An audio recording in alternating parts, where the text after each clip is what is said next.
Hi viewers, welcome to our channel.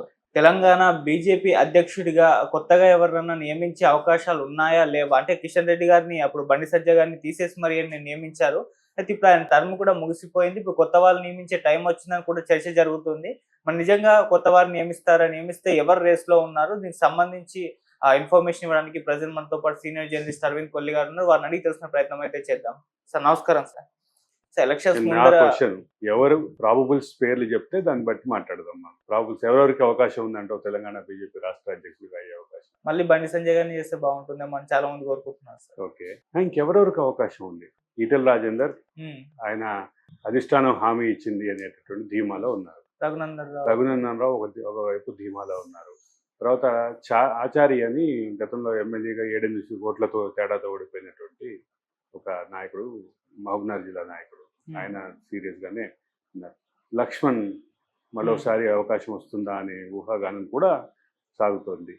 వీళ్ళ మధ్య రాజాసింగ్ గారు కూడా ఉన్నారు. దీంతో పాటు మళ్ళీ బండి సంజయ్ మళ్ళీ తీసుకొస్తే పేరు కాస్త గట్టిగా వినిపిస్తుంది. ఆయన పేరు అది.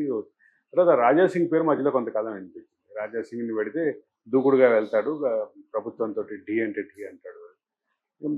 బండి సంజయ్ అండ్ రాజాసింగ్ దూకుడుగా వెళ్ళేటటువంటి తత్వం ఉన్నవాళ్ళు కాబట్టి కొంచెం మిలిటెంట్ పోకడలు పోతారు. కాబట్టి పార్టీ అంటే గట్టిగా నిలబడుతుంది, అధికారం దిశగా వెళుతుంది అని ఒక ఊహాగానం ఉంది.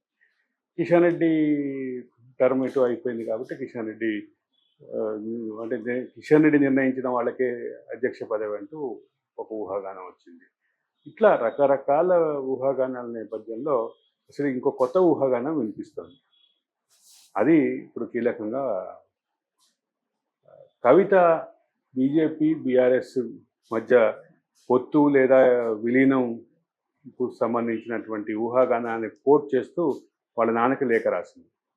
వాళ్ళ నాన్నకి లేఖ రాసిన దాంట్లో ప్రధాన అంశం అదే కదా, నా డాడీ బీజేపీ తోటి మనం కలిసిపోతున్నాం లేదా బీజేపీతో కలిసి ప్రయాణం చేయబోతున్నాం అనేటటువంటి వార్తలు పార్టీకి నష్టం కలిగిస్తున్నాయి అనేది ఆవిడ చెప్పినటువంటి మాట. అదే సందర్భంలో నన్ను ఇంతకాలం జైల్లో ఉంచినటువంటి ఆ పార్టీని, బీజేపీ పార్టీని మనం కలిసి ఎట్లా వెళ్తాము, వాళ్ళతోటి దూరంగా ఉన్నాము అనేటటువంటిది క్లియర్ ఇండికేషన్స్ ఇవ్వాలి అని కూడా చెప్పింది ఆవిడ. దాంతోపాటు అక్కడ ఉన్నటువంటి ప్రధానమైనటువంటి నాయకుల్లో, బీఆర్ఎస్ పార్టీలో ఉన్న ప్రధానమైన నాయకుల్లో కాంగ్రెస్ వ్యతిరేకత, అదే సందర్భంలో బీజేపీ పట్ల సానుకూలత ఉంది అనేది కూడా మాట్లాడుకున్నాం. ఈ నేపథ్యంలో అసలు ఇప్పుడు ఇంకో విషయం చెప్తున్నారు. బీఆర్ఎస్ పార్టీ మెర్జ్ నేపథ్యంలోనే రాష్ట్ర అధ్యక్ష పదవి సంబంధించి నిర్ణయం జరగట్లేదు అన్నారు. అంటే క్లియర్గా చెప్పాలంటే బీజేపీలో బీఆర్ఎస్ మెర్జ్ తర్వాత కేటీఆర్కో కేసీఆర్కో రాష్ట్ర అధ్యక్ష పదవి ఇచ్చి వాళ్ళు మెర్జ్ చేసుకుంటారు అనేది ఊహాగానం నడుస్తుంది. ఇది రాజకీయం సాధ్యమా ఆదిత్య? కావచ్చు సార్, రాజకీయాలు ఏదైనా సాధ్యం కాబట్టి ఇది కూడా సాధ్యం. రాజకీయాల్లో ఎవరితోటి పొత్తు, ఏ టైంలో పొత్తు ఉంటుందో, ఏ టైంలో ఎలా కలిసి వెళ్తారో అర్థం కానిటువంటి పొలిటికల్ డైనమిజం ఉంటుంది కాబట్టి ఇది సాధ్యమే. ఇది సాధ్యమైతే ఏంటి పరిస్థితి? కేసీఆర్ తోటి ఫైట్ చేసి బయటకు వచ్చినటువంటి ఈటెల రాజేందరు, రఘునందన్ రావు రాజకీయం ఎలా ఉండబోతుంది? అసలు పొత్తు లేదా విలీనం అనే దాన్ని ముందు వీళ్ళిద్దరికి ఎట్లా డైజెస్ట్ చేసుకుంటారు? ఇది ఒక రీజనబుల్ అండ్ వాల్యూడ్ క్వశ్చనే కదా. ఇక్కడ నుంచి మొదలై చాలా క్వశ్చన్స్ ఉన్నాయి. అంటే విలీనం దిశగా వెళితే కేసీఆర్ని జాతీయ స్థాయిలో ఏదో పదవిస్తారు అనేటటువంటి ఒక ఊహాగానం కూడా విస్తృతంగా చర్చలో ఉంది. దీంతో పాటు ఉన్నటువంటి మిగతా అంశాలని, మిగతా పాసిబిలిటీస్ని, ప్రాబబిలిటీస్ని చూస్తే మనకు అనిపిస్తుంది ఏంటంటే బీజేపీ రాష్ట్ర అధ్యక్ష పదవి నియామకం ఆలస్యం అవుతున్న కొద్దీ ఇలాంటి ఊహాగానాలకి బలం పెరుగుతుంది. ఇలాంటి ఊహాగానాలకి బలం పెరుగుతున్నటువంటి ప్రతి దశలోనూ రకరకాల అంశాలు, ఇట్లాంటి అంశాలు చర్చలోకి వస్తున్నాయి. ఇది కీలకంగా గమనించాల్సిన విషయం. సో ఆల్రెడీ అంటే బండి సంజయ్ గారిని తీసేసి కిషన్ రెడ్డి గారిని పెట్టినప్పుడు కాస్త అప్పుడు విమర్శలు వచ్చేస్తాయి సార్. అంటే ఎలక్షన్స్ ముందర మార్చేశారు, లేకుంటే మంచి ఇంకెక్కువ సీట్లు గెలిచే అవకాశం ఉండేది. యాక్చువల్గా మన లాంటి వాళ్ళకి కొంచెం దీన్ని విశ్లేషణాత్మకంగా చూస్తే, అంటే 6th గేర్లో ఔటర్ రింగ్ రోడ్లో మంచి స్పీడ్తో వెళ్తున్నటువంటి వెహికల్ని సడన్గా గేర్ మార్చి సర్వీస్ రోడ్లోకి తీసుకొచ్చి నుంచోబెట్టినట్టు అనిపించింది. అంతేనా? అసలు పోరాట స్ఫూర్తి, పోరాట పటిమ, మేము ఆల్టర్నేటివ్ అనేటటువంటి ప్రొజెక్షన్ ఆ తర్వాత ఎక్కడ కనిపించలేదు. ఇది కేంద్ర ప్రభుత్వం, కేంద్రంలో అధికారంలో ఉన్నటువంటి కేంద్ర ప్రభుత్వం, అట్లాగే కేంద్ర పార్టీ అధిష్టానం కూడా ఉద్దేశపూర్వకంగా చేసింది ఇది. ఒక పక్క ఒక కాంగ్రెస్ రాష్ట్రం ఆల్రెడీ కర్ణాటకలో వచ్చింది, దక్షిణ భారతదేశంలో. ఒక 2 నాన్ బీజేపీ పార్టీలు అధికారంలో ఉన్నాయి, కేరళ అండ్ తమిళనాడు. ఇక తెలంగాణలో కూడా అదే రకమైన పరిస్థితి వస్తుందేమో అని భయపడి పార్టీ వైఖరిని మార్చింది అనే విమర్శలు ఉన్నాయి. ఈ విమర్శల్ని, ఈ కన్క్లూజన్స్ని, పొలిటికల్ కన్క్లూజన్స్ని కాసేపు సీరియస్గా కన్సిడర్ చేస్తే పార్టీ వైఖరిని మారడానికి అది జాతీయ స్థాయిలో పార్టీ తీసుకున్న నిర్ణయం. అదే సందర్భంలో మరో కాంగ్రెస్ ప్రభుత్వం ఇక్కడ రాకుండా నివారించాలని బీజేపీ సంబంధించిన రాజకీయ ఎత్తుగడ ఇక క్లియర్గానే అర్థమవుతుంటాయి.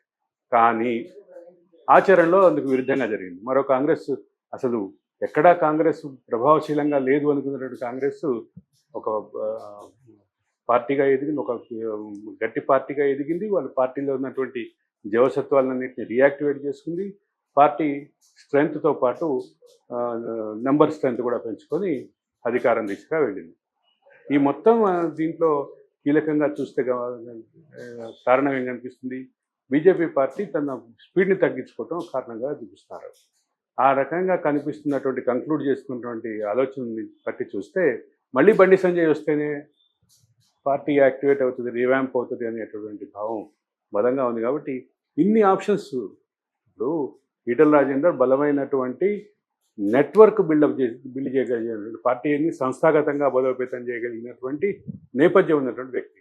ఆయన గతంలో బీఆర్ఎస్లో ఉన్న, అంతకుముందు విద్యార్థి నాయకుడిగా ఉన్న, ఈ రకమైనటువంటి నెట్వర్క్ని డెవలప్ చేసినటువంటి చరిత్ర ఉంది ఆయన.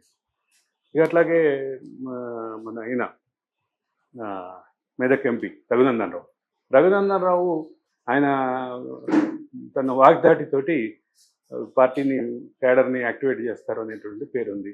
అదే సందర్భంలో వీళ్ళకి సానుకూలమైన అంశాలతో పాటు ఈటల రాజేందర్కు ఉన్నటువంటి గతంలో విద్యార్థి సంఘంలో, వామపక్ష విద్యార్థి సంఘంలో పనిచేసినటువంటి బ్యాక్గ్రౌండ్ని కీలకంగా తీసుకొని లెఫ్ట్ బ్యాక్గ్రౌండ్ ఉన్నటువంటి వాళ్ళని పార్టీ రాష్ట్ర అధ్యక్షుడికి దాకా కానివ్వద్దు అనేటటువంటి వాదన కూడా ఆ పార్టీలో అంతర్గతంగా, ముఖ్యంగా ఆర్ఎస్ఎస్ భావజాలం ఉన్నటువంటి వ్యక్తుల్లో అది బలంగా ఉంది. ఇన్ని డిస్కషన్స్లో కొత్తగా వస్తున్నటువంటిది విలీనం తర్వాత బీఆర్ఎస్ లో ఉన్నటువంటి కేటీఆర్కో, కేసీఆర్కో రాష్ట్ర అధ్యక్ష పదవి ఇస్తారనేటువంటి ఊహాగానం. వీటన్నిటి నేపథ్యంలో రకరకాల ఆలోచనలు, రకరకాల అంశాలు, రకరకాల వాదనలు వినిపిస్తున్నటువంటి నేపథ్యంలో